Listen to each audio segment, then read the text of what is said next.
तो महाराजगंज जनपद स्थित फरेंदा क्षेत्र के जंगल में बसा मां लेहड़ा देवी का मंदिर जनपद के प्रमुख तीर्थ स्थलों में महत्वपूर्ण स्थल माना जाता है। यहां पर पूर्वांचल के जनपदों के साथ साथ बिहार और नेपाल के श्रद्धालु मां लेहड़ा देवी का आशीर्वाद लेने के लिए पहुंचते हैं। आपको बता दें कि हजारों साल पूर्व प्राचीन काल में यह स्थल घने जंगलों में आद्रवन के नाम से जाना जाता था। यहाँ पवाह नाम का एक नाला है। इस तट पर मां वन देवी का पवित्र मंदिर स्थापित है।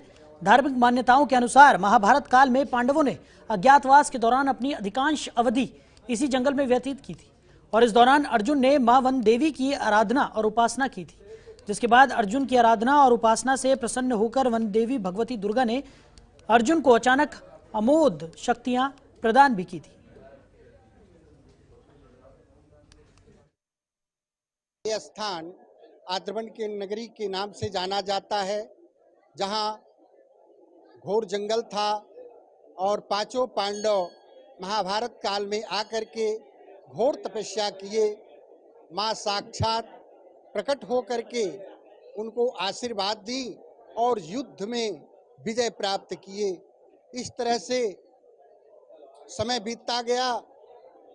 मल्लाह जो नाव पे यहाँ पीछे पवह नाला में चलाता था, बड़ा दुर्भावना प्रेरित व्यक्ति था। माँ को देखा नहीं गया। त्रिमूर्ति के रूप में माँ विराजमान हुई पवह के उस पार और नाविक से कही उस पार कर दो। नाव पे बैठी माँ उसके मन की भावना को समझ ली और उसको उठा करके उसी नाव पे पटक दी। वह पाषाण हो गया और मंदिर के उत्तर साइड में वो भी पूजित होने लगा। इस समय महाराजगंज जनपद के फरेंदा क्षेत्र के मां लेहड़ा मंदिर प्रांगण में मौजूद हैं। अगर हम इस मंदिर के इतिहास की बात करें तो कई ऐसी यहाँ पे आस्थाओं भरी कहानी है जो लोगों को यहाँ पर पहुँचने के लिए मजबूर करती है। देखा जाए तो महाराजगंज जनपद के प्रमुख धार्मिक स्थलों में से मां लेहड़ा मंदिर प्रमुख स्थानों में आता है। यहाँ पर नेपाल के साथ साथ पूर्वांचल के तमाम जनपद, साथ ही साथ बिहार, मध्य प्रदेश, दिल्ली तक से जो श्रद्धालु हैं मां लेहड़ा मंदिर पहुँचते हैं और माता वन देवी के सामने मत्था टेकते हैं और अपनी हर मुराद पूरी करते हैं।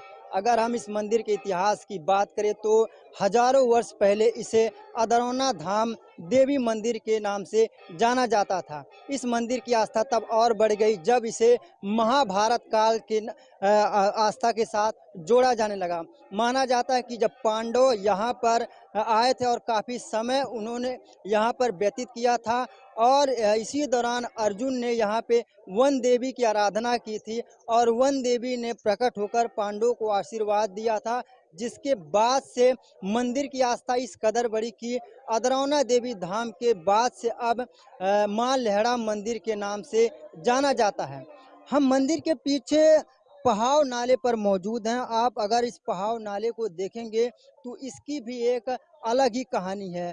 माना जाता है, कहा जाता है इसकी जो कहानी है, यहाँ एक नाविक हुआ करता था जो इस पार से उस पार श्रद्धालुओं को ले जाया करता था, लेकिन उसकी वो बहुत बड़ा आताताई था। वह जो श्रद्धालु आते थे उनके साथ लूटपाट कर देता था, जिसके बाद से जो श्रद्धालु होते थे वो भयभीत हुआ करते थे। ऐसे में माँ ने एक स्त्री रूप धारण किया और पहाव नाले के एक तरफ बैठ गई, जिसके बाद से जो नाविक था वह माँ को देखा और माँ के प्रति बुरी सोच अपने दिमाग में ला दी, जिसके बाद से माँ ने उसे ऐसा श्राप दिया कि जो पहाव नाला था पत्थर में तब्दील हो गया और वह जो नाविक है उसी में समाहित हो गया।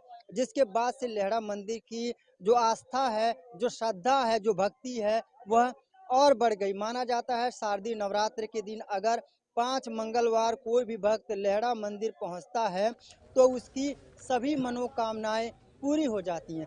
अपने सहयोगी के साथ मैं संजय कुमार, जनतंत्र टीवी, महाराजगंज।